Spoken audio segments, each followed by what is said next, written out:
Pay very close attention right now, because there is no version of last week where Drake walks out the other side as the same man who walked in.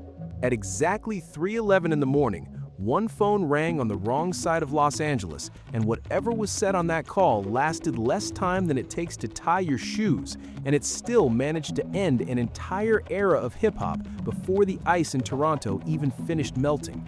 Something happened in that window that nobody is talking about loud enough, and I am gonna fix that tonight. And here is the part that should genuinely stop your heart for a second. Kendrick Lamar was not on that call. Kendrick Lamar did not say anything that night. Kendrick Lamar has not said anything publicly in weeks, and that silence is exactly why everything came apart. Keep watching, because by the time this video ends, you are going to understand why the Iceman era is not cracking, it is already a puddle on the floor of hip-hop history, and why the most dangerous weapon in this entire war is a man who has decided he never needs to fire another shot. I already know what some of you are typing. You are halfway into the comment box right now saying, "Oh, here we go, another channel preying on Drake's downfall." No, wrong channel, wrong energy, wrong read of the room. I am not praying for anybody to fall. I am reading the paper trail out loud, slowly, so everybody in the back can follow along line by line. Because this one does not hit like the usual noise. This one hits like a funeral notice that got delivered early. So do me one favor, settle in wherever you are, pour whatever you pour, and clear the next few minutes, because what you are about to hear is one of the quietest, cleanest, most clinical kills the rap game has produced in 20 years. And the wildest detail in the whole story is that the man credited with the kill never opened his mouth, not once. Not a verse, not a post, not a subliminal buried in somebody else's song, nothing.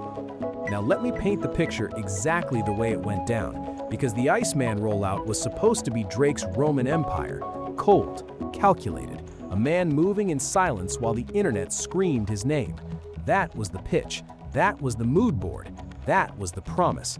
And for about 72 hours in Toronto, it honestly looked like the plan was working. There was a giant block of ice sitting on a public street like it paid property tax. There was a mansion everybody started calling the Embassy. There were streamers walking around with backstage access that made no earthly sense. There were sledgehammers, helicopters, and enough theatrical smoke to convince half of Twitter that Drake was cooking the album of the decade in a bunker under Lake Ontario. And let's itemize that spectacle for a second, because the itemization is the indictment. A mansion gets nicknamed the Embassy, the same mansion Drake described in his own legal filing as a fortress under siege.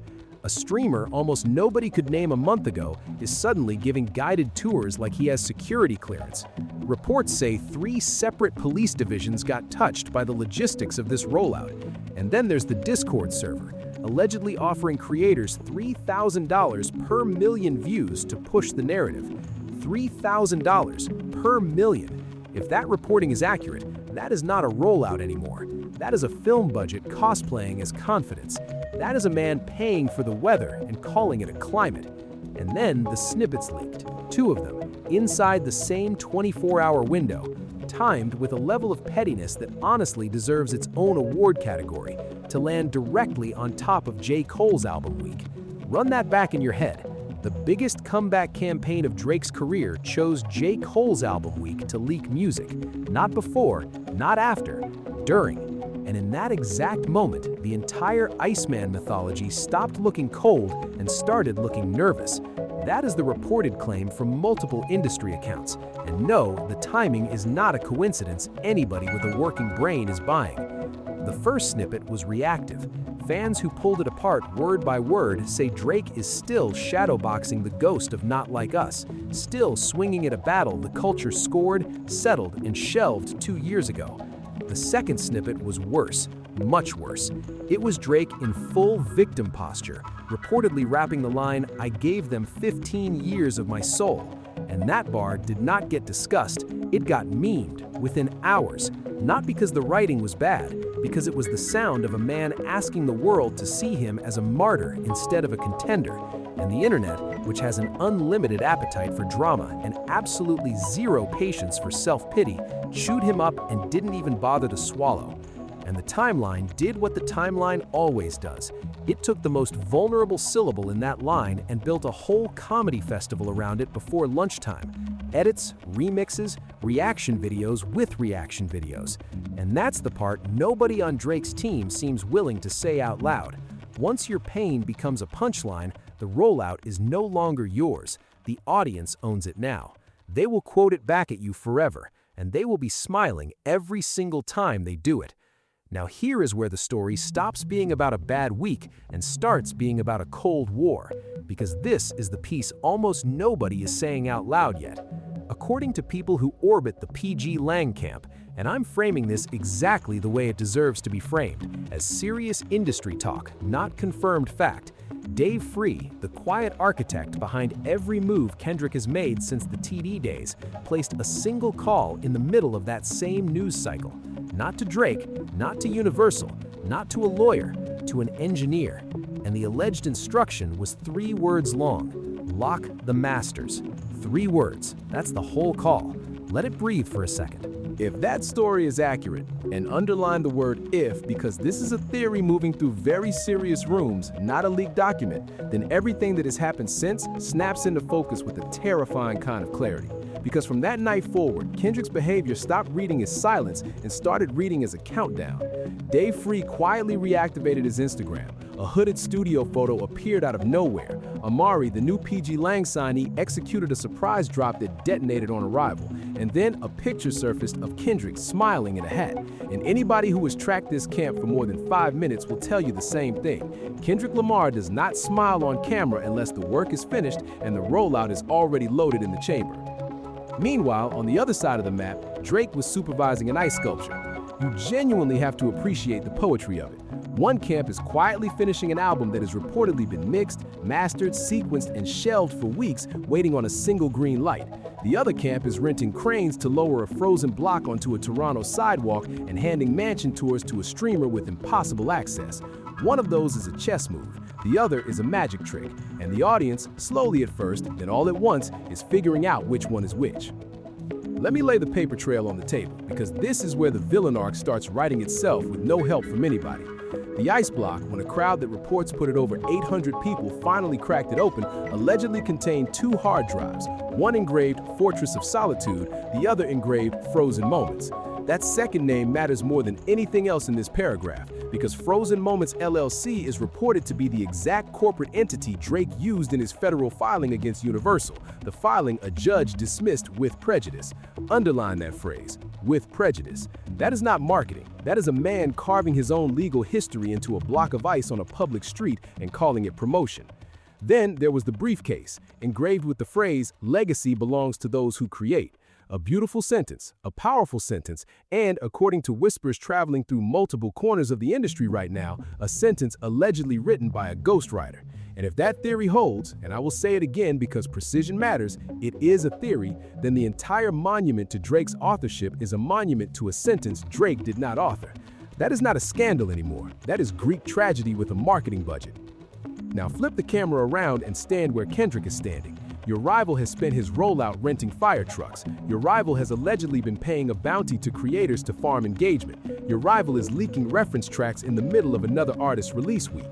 And you are sitting on a finished project. You have Dave Free walking around with an expression that people who know him best describe as not a smile, but a notification. You have engineers who have gone completely dark, and every producer alive will tell you that silent engineers mean locked masters. And you have the entire cultural bandwidth of hip-hop staring at your rival's meltdown, waiting for the moment you decide to press send. So what do? If the reports are accurate, you do absolutely nothing. You let the quiet eat him alive. And in case anybody thinks this is fan fiction dressed up as reporting, look at the pattern instead of the rumor. Watch what PG Lang does, not what people say PG Lang did. The reactivated account is real. The hooded photo is real. The Amari drop is real. The smiling picture is real. Those 4 things happened in public, on the record, in the same news cycle where Drake's rollout caught fire for all the wrong reasons. You do not have to believe one word about any phone call to see the shape of what is forming. The call just explains the timing. The pattern is the story. Because here is the emotional architecture underneath all of this, and I need you to really absorb it. Drake is not losing to Kendrick right now. Drake is losing to Drake. The Iceman persona was supposed to be the villain reborn, untouchable, unbothered, a man who did not care what anybody typed, but you cannot manufacture that energy. Real Cold is quiet. Real Cold does not rent helicopters. Real Cold does not leak snippets during another artist's week. Real Cold does not need to prove it is cold. And the second those snippets hit, and the second that ice cracked open and a corporate name from a dismissed lawsuit was staring back at every camera in Toronto, the mask did not slip, it fell off completely. And what was underneath was not a villain. It was a man who wanted the costume of a villain without the ruthless music to back the costume up. That is the darker theory spreading online right now, and the longer you stare at the paper trail, the harder it gets to argue with. And listen to the sound the fans are making, because it is not the sound anybody expected. People who grew up on Take Care are in the comments looking genuinely heartbroken. One line keeps circulating everywhere, and I'm going to read it exactly as written. I do not even hate Drake. I just feel bad watching this. That is not a hater talking. That is a mourner. That is somebody watching an era end in slow motion. And there is no marketing budget on this planet that can drown out that sound, because that sound is not anger. That sound is pity. And pity is the one emotion no villain, real or costumed, can survive. Now let me tell you what the smart money is watching next, because if the 311 phone call theory is even half correct, we are not weeks away from the response, we are hours away, maybe less. Watch Dave Free's story like it is a stock ticker. The moment you see one frame you do not recognize, one photo that was not there yesterday, one caption that reads a little too clean, that is the moment the album is real.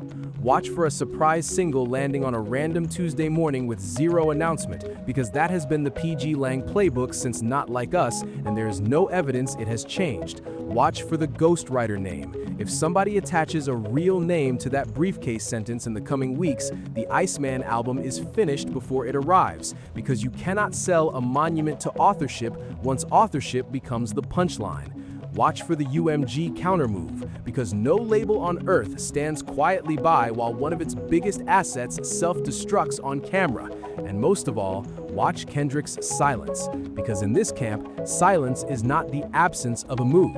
Silence is the move. And understand what is actually at stake when that green light finally comes. This is not one album competing with another album. This is a verdict on two entire philosophies of power. One philosophy says dominance is noise, constant output, constant presence, constant proof that you are still the biggest thing breathing. The other philosophy says dominance is gravity. You do the work in the dark, you finish it, you lock it, and you let the world come to you. For 15 years, the industry assumed the first philosophy was unbeatable because it printed money on schedule. What is happening right now in real time in front of 800 people and a sidewalk full of meltwater is the culture stress testing that assumption, and the early returns are not kind. Now I already hear the keyboards warming up, so let me save everybody some time and handle the three most common defenses before they even hit the comment box. Defense 1, the snippets do not mean anything. Every artist leaks music. No, every artist does not leak music during the exact week another major artist is rolling out an album. Timing is not a detail. Timing is the whole story.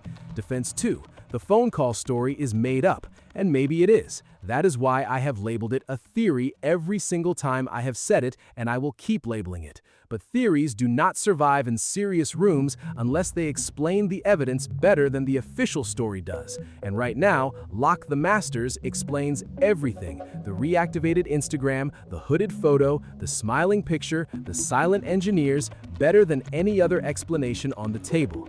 Defense 3. Drake is too big to fail. The numbers are the numbers. The numbers are volume. Volume is not weight. A flood of content is not the same thing as a cultural moment, and everybody in this comment section knows the difference even if they won't type it. 3 defenses down, I have 5 more if you need them. And now let me take you into the darkest corner of this whole thing, the theory the mainstream press will not touch, and I'm framing it precisely the way it deserves, as speculation, not confirmed fact. There are people in serious rooms who believe the Iceman rollout was never designed to succeed, that the entire spectacle, the ice, the mansion tours, the streamer with impossible access, the alleged Discord bounty, was constructed as a smokescreen for one specific move, a public pressure operation litigation aimed directly at Universal Music Group. The logic runs like this. The federal lawsuit got dismissed. The leverage inside the building evaporated. The only card left to play was a card that forced the label into a corner, in public, on camera, in front of the entire culture. And if that theory is anywhere near accurate, then the ice was never a marketing stunt. The ice was a bargaining chip. A very expensive, very slippery, very rapidly melting bargaining chip. And according to that same theory, the bill is about to come due. Meanwhile, and hold this contrast because it is the beating heart of the entire story, Kendrick has reportedly been in the studio since January. Not January of this year, January of last year. That's not a rollout, that's a residency. That's a man who decided, quietly, with no press release, no countdown clock, and no frozen block, that the answer to Not Like Us would not be a verse, it would be a body of work. And if the 311 call was real, and the masters really are locked, then what is coming is not a comeback album, it's a coronation package. Album, visuals, tour, brand deals, PG Lang signings, and, if the persistent rumor is true, a documentary crew that has been quietly filming inside that studio for months. That's the whisper. And every week that passes without a denial, the whisper gets louder. Because the thing people keep missing about Kendrick Lamar is that the silence is not new when it is not passive. It is a discipline he has been building for over a decade.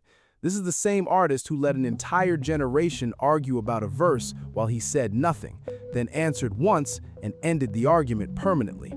He has turned absence into the most expensive currency in music. Every day he does not speak, the value of the next thing he says goes up. And Drake, to his credit and his undoing, understands currency better than almost anybody, which is exactly why the silence is eating at him. He knows what a locked vault means. He built his whole persona on being the vault. And now he is standing in front of a melting sculpture while the real vault sits sealed across the country. And let me say the human part out loud, from a place of zero disrespect, because there is a version of this story where Drake wakes up tomorrow, looks in the mirror, really looks, and takes a real break. Not a theatrical exit, not a fake retirement freestyle, a real, unplugged, phone-off 6-month reset. And honestly, that is what he needs. That is what any human being carrying this weight would need. Because what we are watching is not a strong man having a strong moment. What we are watching is a man confusing motion for progress and volume for victory, surrounded by an inner circle that will not tell him the difference. Will Drake take that break? Not a chance. Not in this timeline. Drake will answer with more noise, because answering with noise is the only move he has left. And every new snippet will be one more confirmation that yes, he heard everything, and no, he cannot let it go. Now let me start closing some of these loops before we land, because we have covered serious ground tonight. Loop 1, the rollout spectacle confirmed. The ice, the embassy, the helicopters, the alleged bounty, all of it on the record and none of it deniable. Loop 2, the snippet timing confirmed. 2 leaks, 1 window, J. Cole's album week, and a culture that noticed exactly what it was looking at. Loop 3, the phone call. Still a theory, openly labeled, but a theory that explains the evidence better than anything competing with it. And the first person who brings me a real denial from inside PG Lang can have the floor. Loop 4, the ghostwriter engraving. Unresolved, wide open, and the single most dangerous loose thread hanging off the Iceman era. Because if a name ever attaches to that sentence, the album's entire premise collapses on contact. And Loop 5, the loop I am deliberately leaving open tonight, the release itself, the locked masters, the Tuesday morning surprise, because that chapter has not been written yet, and when it gets written, it will be written in one afternoon with no warning, and everybody covering this story will be scrambling to catch up. I plan to already be sitting down when it lands. So here's what I need from the room. Drop your verdict in the comments. Real analysis only, no stand arithmetic. Do you buy the 311 phone call theory, or is it a story too clean to be true? Does Drake have one more great album in him, or did the Iceman era answer that question already? Does Kendrick drop inside 30 days, or does he wait until fall and let this rollout collapse under its own weight first? Does Universal step in and force a reset, or do they let the era die quietly and walk the leverage into the next contract negotiation? And does J. Cole say a single word about the snippet timing? Or does he do exactly what Kendrick is doing and let the quiet carry the message? Hit the like button if you want the next chapter covered the second it breaks, subscribe if you haven't already, and turn notifications on, because when that surprise drop lands, I am going live immediately. And if you made it all the way to this point, thank you, genuinely, because this channel runs on you showing up, arguing, clipping the best moments, and telling your friends. That's the real recommendation engine, and you run it better than anything YouTube could design. Now let me leave you with the image I cannot shake. Somewhere tonight, there is a man standing next to the last puddle of a very expensive block of ice, wondering why the room went quiet. And somewhere across the country, there is another man in a studio that has been silent for weeks, holding a finished album, not saying a word, letting a smile do all the talking. And if Aubrey Drake Graham happens to be watching this at 3 in the morning on a burner account, respectfully, log off, take the break, because the culture is telling you something loud and clear right now, and the only person in the room who is not listening is you. The move was already made, weeks ago, maybe months ago, and nobody noticed because everybody was too busy watching a block of ice melt on a sidewalk in Toronto. That's the whole story. Don't miss the next chapter, because the next chapter will not be announced, it will just arrive. Catch me in the comments. This story is nowhere near finished.